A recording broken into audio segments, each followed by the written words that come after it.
ตอนเช้าของวันที่10กรกฎาคม2026นี้แผนกโยธาธิการได้ขนส่งแขวงหลวงน้ำทาสร้างขบวนการออกให้งานอนามัยตามเส้นทางบางจุดขอบเขตขัวภายในเทศบาลแขวงและภายในเทศบาลเมืองหลวงน้ำทาโดยการนำภาคของทานอนุสรณ์มณีสุขหักษาการหัวหน้าแผนกโยธาธิการได้ขนส่งแขวงการสร้างขบวนการออกให้งานในครั้งนี้ได้พร้อมภาคการอนามัยตามส่วนขวาวังเงินติดตั้งไฟสัญญาณจราจร4แยกจุดบ้านทุ่งดีและขวาบ้านดอนอนามัยส่วนขวาฮ่องกงขวาน้ำแงนเมืองหลวงน้ำทาและอนามัยขอบเขตภายในแผนกทั้งนี้ก็เพื่อเป็นการสร้างขบวนการคำนับหับตอนและเสริมสลอง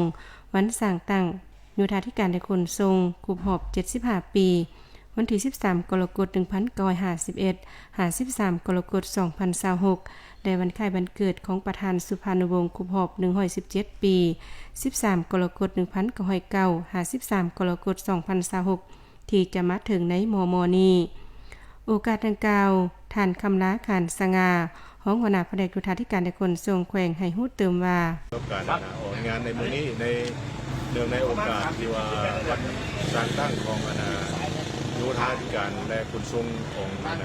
ทั่วประเทศเนาะที่จะจัดมาถึงหมายความว่าพวกเขาจะต้องได้ออกงานเพื่อเฉลิมฉลองวันสำคัญต่างๆฉะนั้นนี่ที่มีห้องให้ต่างๆคือว่าร่วมใจกันสร้างสาพัฒนาประเทศชาติบ้านเมืองของพวกเขา